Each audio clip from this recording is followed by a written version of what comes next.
If you're looking for a house in Gig Harbor and you see something that looks great, just be careful. Is it a fixer that you don't even know about? Is it lipstick on a pig? We just got to investigate and find out. So there may be things in a house that you don't see, and that's what we're going to break down in this video. We're going to go through things that could create a problem for you after you are the owner. We're going to look at possible water problems. We're going to look at roof issues. We're going to look at systems issues such as plumbing and electrical and furnaces, things like that. All sorts of stuff that could come back and bite you, that if you're not careful doing your homework going into the house, well then, ouch, there's the bite. So there's one more thing that we're going to get into, and that is Washington tends to be a buyer beware state, meaning the buyer needs to do all of their due diligence. So we got to make sure that we do our due diligence on your behalf to make sure that we are finding and uncovering everything. Hey everybody, my name is Darren Rivers. I am the Northwest Realtor and I am managing broker of the Rivers Group. And today's video, we are going to talk about things that you should look to avoid when buying a house. We want to avoid these types of homes. My team and I help hundreds and hundreds of families relocate to Gig Harbor all the time. So we do this literally daily. So the first thing that we're going to talk about is we're going to talk about homes that have been flipped. And flipped means that somebody came in, bought an older home with all the older stuff, and they have updated it, and then they turn it around, put it back on the market, obviously at a higher price. Their purpose, obviously, is to make money on it, so they have their margins. But we want to make sure that you are getting what is called a good turn versus lipstick on a pig. So let's talk about this house behind me here. This was flipped a couple years ago, and now I am helping sell it now. It's been a couple years, but the flip is only a couple years old. So this is relatively new. And this isn't necessarily an example of a bad flip at all, but it's things to really keep your eyes open to as to what you're getting into when you do buy a flip. Make sure that you're not getting into something that's just going to end up costing you more and more money. So let's dig into this house and all the things that it has that were great versus some of the things that maybe should have been paid attention to first. Okay, so the first thing with this house, let's look at the roof. Okay, so we're going to go inside in a minute, and the inside looks great. It's all shiny, new countertops and stuff. But one of the things that they didn't do was they didn't put a new roof on it. Now that roof isn't exactly old, but it's not exactly new either. It does have some moss on it. You can see that they put the moss out on it just recently. So the next time it rains, that's going to come down and help kill the moss. But roofs with a lot of moss create problems. They wear out the roof a lot sooner. They contain moisture. They hold moisture, which could obviously seep into the roof. And that's really, really bad because that creates mold and all sorts of issues, dry rot, the whole 9 yards. So, and the other problem with an old roof or one that is not in good condition is it's going to be hard to get insurance. In Washington in particular, insurance companies are really wary of writing policies on roofs that are over 15 years old. So those are things that you just got to hurdle. So let's take an example. What this looks like is decent, but it needs some cleaning. There's some moss buildup. It's definitely more than 15 years old for sure. And then let's compare it to the house across the street and look at that roof. Now that roof looks great. It's been maintained, it's clean, it's gonna last a lot longer because they maintain it. So that's just something to keep your eyes wide open for. It's not necessarily a deal breaker. It's not necessarily lipstick on a pig, but it's one thing that they didn't do when they did all the other updates on this house. All right, so let's go on into this house and let's look at some of the interior features of what they did good and some of the things that maybe they could have done better. So let's go take a look. So obviously when you walk into this house, it's nice and staged, it's freshly painted. From a glance, everything looks really, really nice. Let's go on into the kitchen here. They've got updated countertops. Some of the things that I look for to make sure the grout and the seams are all in line. All the trim work is buttoned up. There's no gap there. Things look pretty good all in all. The thing that I look for is the cabinets. Now these are actually new cabinets, right? So these are good.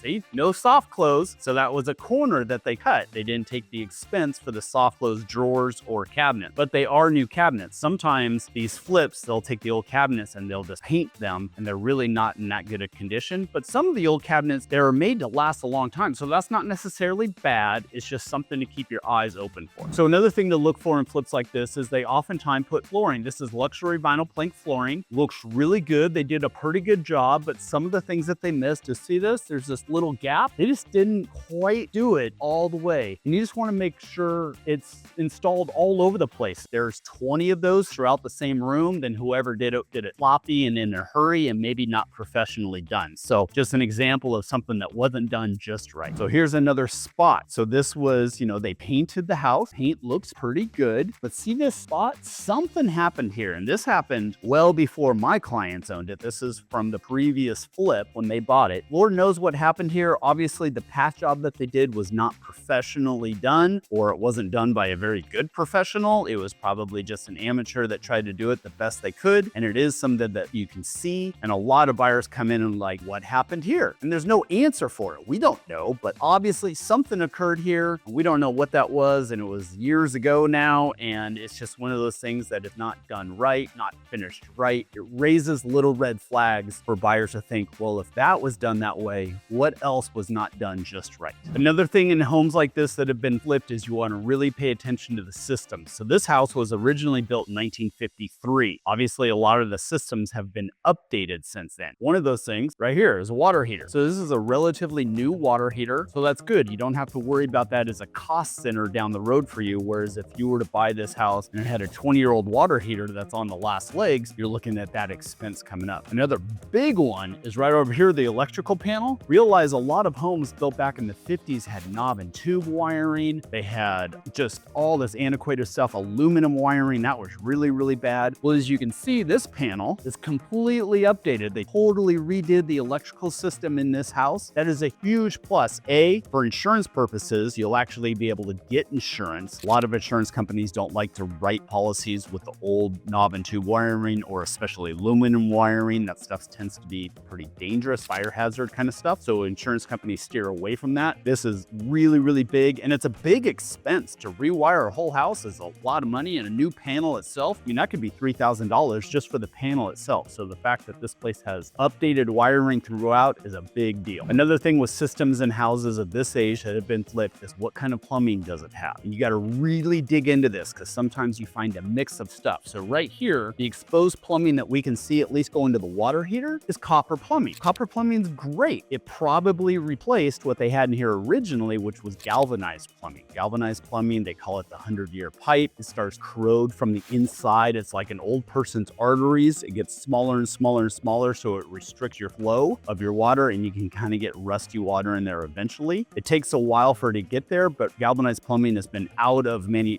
they haven't used it for years and years and years. So if a house has galvanized plumbing, probably getting older, and it's something that is a cost center down the road that you may have to replace. Copper plumbing is great, but you got to be careful, because this is what we can see. What's behind the walls? What's down in the crawl space? Is it all copper, or is it kind of a mix match? And that's something that a good home inspection would find for you, so you know exactly what you're getting into. So another issue that we have to be aware of, especially here in the Pacific Northwest, is we have rodents. I mean, it just is what it is. We have squirrels all in the trees all around. There's mice. This is the Pacific Northwest. It's just something we have to deal with. So you want to make sure that your house is buttoned up and doesn't have any access points for little critters to get in there and cause all the sorts of destruction. They tend to get in crawl spaces and attic spaces, and they nest in the insulation. Then they go to the bathroom in the insulation, all that sort of stuff. So here's not an access point. It's a ventilation point to the crawl space. And you want airflow through your crawl space and through your attic space. You want airflow to prevent condensation and prevent moisture. Therefore, that prevents mold and mildew and all that sort of stuff. So you need airflow, you need spaces, but this is nice and screened in. That's proper, so no mice and rodents can get down in there. If that's open, it is just gonna be like a warm, dry place for them to go at night, and they cause all sorts of destruction. So this is how it's done properly, but on older homes, you wanna go around and have your inspector look at all of those, all of the faucets up in the attic as well, make sure they're screened off properly. Walk through this house, and we've kind of looked at some of the things, and you know what has stood out to me? Remember that floor gap that I noticed? Well, here's another one. And guess what? Here's another smaller one. And here's another one and another one. That tells me that this floor was not put in by a professional person. It was probably put in by somebody that was going to flip the home, save some money, and do it themselves. Now, does it look awful? No, but you have to pay attention to it to see it, because if you live here, you'll see it, and then you'll never unsee it. Another thing about homes like this is if they're staged, they may have throw rugs over some of these, furniture covering them up. So again, it's just the detail that you need to pay attention to, and the flooring was probably not put in by a pro. Okay, so here we are. We have moved locations, and this house behind me, my team and I sold just a couple months ago. A really pleasant, nice, normal looking house here in Gig Harbor. But remember, when you buy a house, you buy the neighborhood.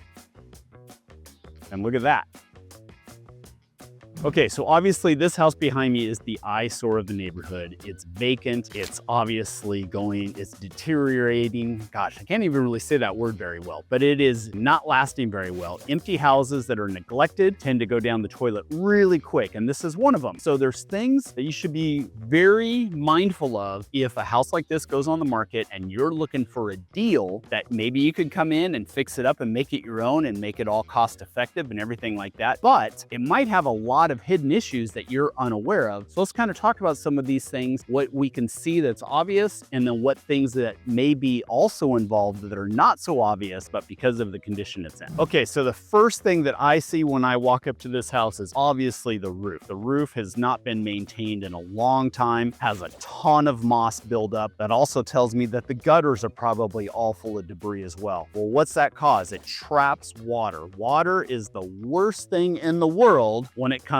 to a house in the Pacific Northwest. So if it traps water in the roof, it can seep down in, it could start rotting the sheeting underneath it, need a full roof replacement at that point. And then if it gets even further down into that, it's going to cause moisture, mildew, fungal growth, mold, all of that stuff in the attic space. Really, really bad. The gutters are backed up. Well, then water's not draining away as it should. It's going to overflow from the gutters and start getting onto the siding and the wood trim, which is going to cause rot there as well. The other thing about wet, rotting wood is it is a total infestation place for wood destroying organisms. They like rotting wet wood. Termites, carpenter ants, wood destroying organisms like the beetles and things like that. They like wet wood. Dry, solid wood is not a food source for them. It's the wet, rotting wood that is, and that is a ripe area just to make that environment perfect for wood destroying organisms. All right, so hypothetically, let's say this house goes on the market. Bank is selling it as a foreclosure or whatever it may be. It goes on the market and it's going to be a cash only purchase or a rehab loan at best. And you're probably going to have somebody that's going to want to come in and flip the house. They're going to look at a money making opportunity, get in for it cheap, put in their fixes, make it look nice and put it back on the market. So if you wanted to do this for your own home, then there's ways to do it, but you got to, like I said, you got to keep your eyes wide open of everything that you're getting into. And one of the things, look up at the chimney. See all the wood rot on the chimney? Like this whole place, probably all the siding and the fascia board is probably going to have to be replaced. And then what's behind it? Is all the insulation just totally wet, insect infested and things like that? Those are things that you don't know, but you got to be prepared for just in case it's bad. I always assume the worst and hope for the best. The other way around will bite you. Other cost centers on something like this is the windows. Those are just the old original aluminum windows. Probably going to want to upgrade to all vinyl double pane windows. That's expensive. I mean, on a house like this, that might be $20,000, $30,000 or so. It is not a cheap endeavor. The other thing just to be wary of, have your eyes wide open for, let's say this goes on the market and a flipper buys. So they come in and they flip it. We just got to be very careful of that whole term, lipstick on a pig. What are they going to fix and where are they just going to cover up? And realize when you do a home inspection, the home inspectors cannot tear things apart. They cannot take apart walls. Now they have infrared cameras, they have moisture meters, they have lots of tools, but there's some things that they just cannot get to and can't see. And we just have to take the rest of the house into account. Did they skip corners in places that are obvious to us? And if they did, well, then that's a warning sign that they may skip to other corners that we can't see. Or did they do everything properly and everything look good where you have a little bit more faith in their craftsmanship? Something else I just noticed, if you look back in the back corner of that house, you can see where there's no gutter. There's the downspout is missing. So water is just coming right out of there and falling right next to the house. And our standard up here is you want to kick the water away from the house at least 3 feet. Ideally, it's tied to a tight line that runs it way out into the storm drain or anything like that. But if it's just a gutter that runs out onto the ground, you want to have those kickouts that kick out at least 3 feet.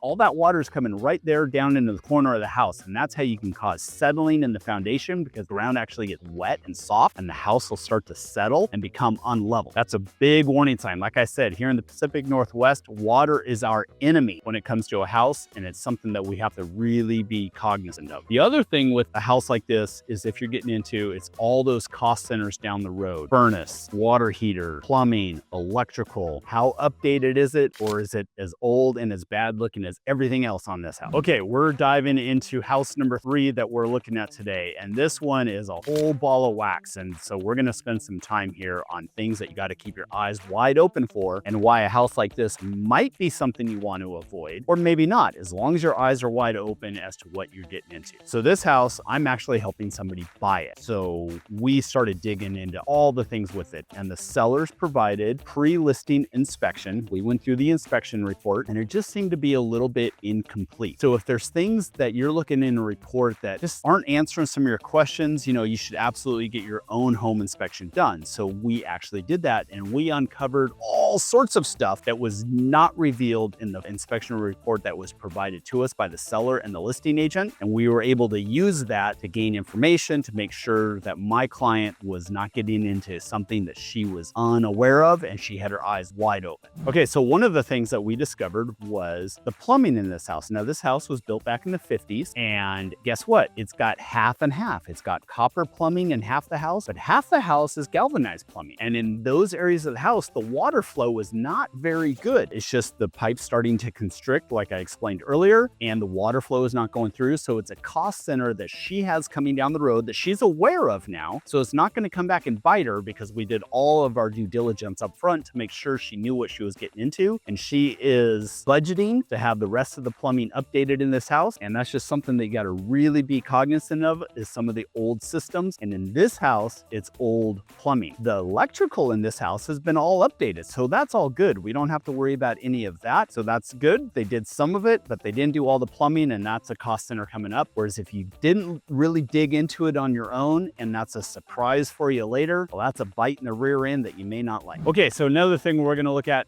this house, and this became a big issue for my client and I, is the roof. And as you can see, and the seller acknowledged that the roof is kind of old and it needs to be redone. They supplied us a bid saying that the roof is just going to cost $10,000 to have it remodeled. Well, in my opinion, and in our inspector's opinion, this roof requires more than just simply a remopping. This is a pretty flat roof, so it's often a torch down kind of a configuration that they can do. And they were just talking about putting a layer over the top of what's already existing. Problem is this roof is really on its last legs. It needs new sheeting. We found carpenter ants in part of the attic space, which their inspection report did not unveil. We had our roofer come out and give us a bid, and to do it all properly and do all the installation and everything properly, we're talking near $40,000. Very big difference from the $10,000 fix that they proposed that's all it needed. So again, it's one of those things, just keeping your eyes wide open as to what you're getting into. Roof is huge. And another big issue with this is some lenders and insurance companies, they won't even let you have a loan on a house like this or get insurance for it until the roof is done. That's worst case scenario. So we have to negotiate with the sellers, be able to redo the roof while they're still the owners before closing. And that creates a whole big mess. Some insurance companies and some lenders will allow the house to close, but you have to do the roof within a given amount of time, 30 days or 60 days after closing. And if you don't, well, then you're in kind of some big trouble. So those are things, eyes wide open. This roof needs a lot of attention. What we were told as far as how much attention was much less than it really needs. So we're under the carport here, and there's some issues with water. Okay, and like I said, I've said it a million times. My home inspector says this to me all the time. Water is our worst enemy. See this kind of dark spot right here on the ground? Well, when it rains, a little puddle gets there, and this is an exterior wall. But what's happening is that water is soaking up into the wall through the sill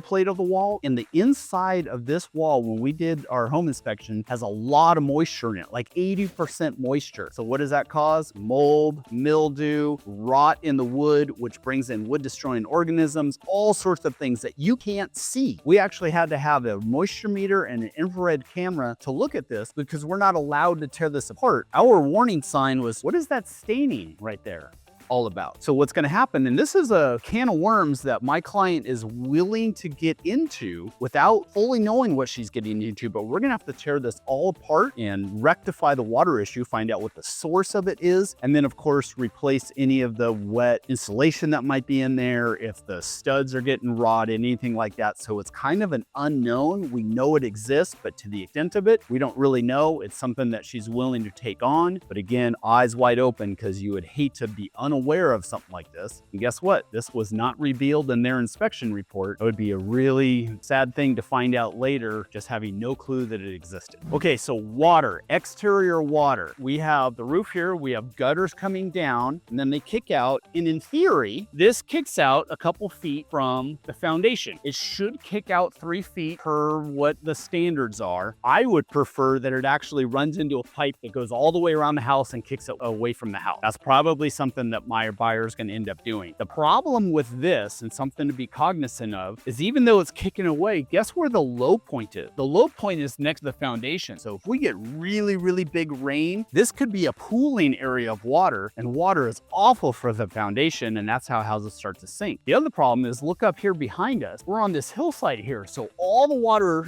gravity takes over. All the water is going to come right down here, collect in this little area that I'm standing in now, and potentially cause problems with this corner of the house. The way to rectify that, maybe put a French drain here. All the water that comes from the hillside, all the water that comes from the gutters, anything like that, just leave the French drain out to the front of the house and down the slope that way. Just get the water away from the house. But again, this is a potential problem area that buyers really need to be aware of when they're looking at a house. And if it's causing a problem, it's a house to avoid. While we're out here, I just saw something else that I thought I should bring to everybody's attention. And that is, don't want any siding or any wood to ground contact, because ground holds moisture, it's gonna rot the wood. So this is proper. This is how it should be. Here's the concrete foundation right here. There's a few inches before the siding starts. That is how it is properly done. There's no moisture that's gonna come up and start rotting that siding at all. But look over here. This is the part of the carport, and they have the siding coming right down, going right into the wood. And that's gonna rot that siding right there. Eventually, it's gonna be a perfect spot for wood destroying organisms to come, termites, carpenter ants, all of that. It's just right for their environment. So that is what you want to avoid. You want it done properly like it's done over there. Okay, so things that surround the house are also important to pay attention to. And on this house, we have all these trees right here, and they're on this hillside, and they're starting to kind of encroach over the house. So there's just some things just to be aware of. First of all the stuff that falls off the trees, pine needles, leaves, all of things, those are things that you definitely want to clear off the roof, clear out of the gutters. You want your roof to be clean, and all of that debris on there is what causes damage, trap water, causes moss to start growing, all of those things. You want your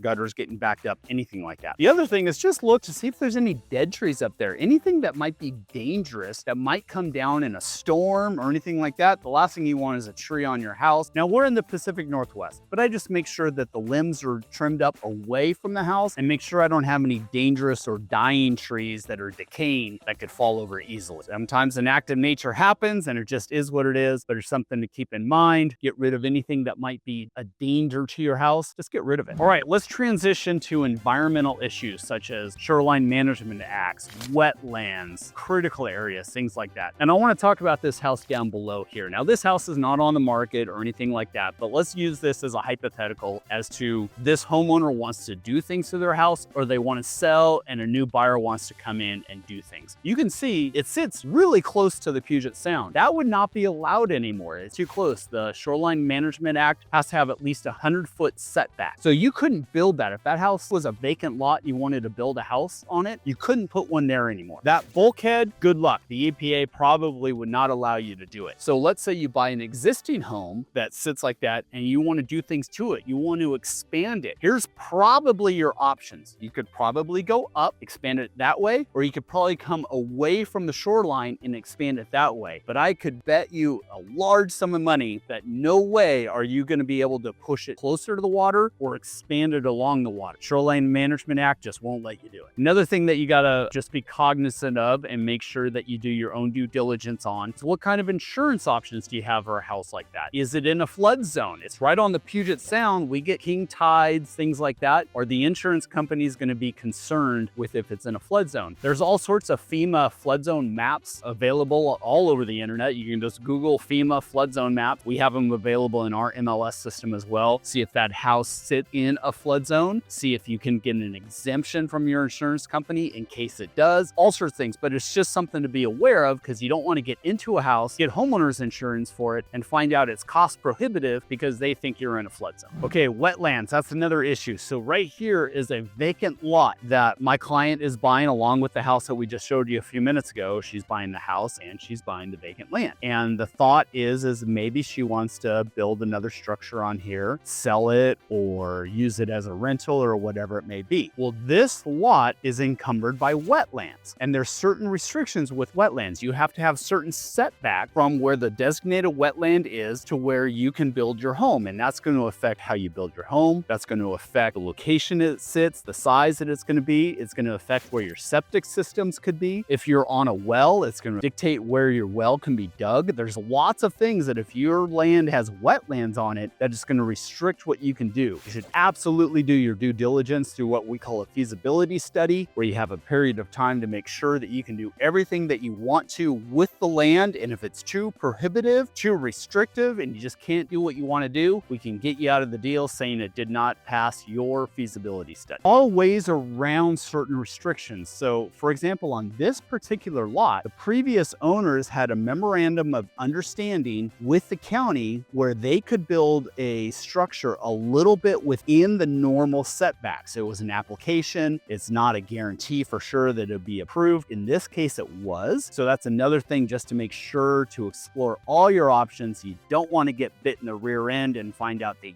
can't do what you want to do with the land. That's why we do all our due diligence up front. And if this piece of property was 95% wetlands, it's a place that you would absolutely want to avoid because it would be non-usable. Basically, you couldn't build on it at all. In this case, it's not. There's places that are prohibitive of doing it on this piece of property, but there's plenty of space to do it. And the county has already granted at least the previous owners that they could violate, or there was a variance. They could go back within those normal setback for this particular piece of property. That's a case-by-case basis that we would just have to explore. All right, everybody, I just wanted to wrap it up, and look at that. There she is, Mount Rainier in all of her glory. What a beautiful day here in the Pacific Northwest. This is a nice spring day, but I wanted to wrap up this video, kind of summarize some of the things that we talked about as far as homes and land that you may want to avoid, or at least have your eyes wide open, right? So we want to talk about, or we have talked about, and we want to make sure we pay attention to the roof, the age of the roof, the condition, any water problems in regards to the roof. Talked about rodents, wood destroying organisms. We talked about getting water away from the house. Talked about old systems, furnaces, water heaters, electrical system, plumbing system. Make sure that those are all updated, or at least that you're aware of what you're getting into and prepare for cost centers down the road. We talked about wetlands, Shoreline Management Act, setbacks, things like that that might affect how you can build a house or expand on a house and what you can do with your property. These are all things that you want your eyes wide open for and potentially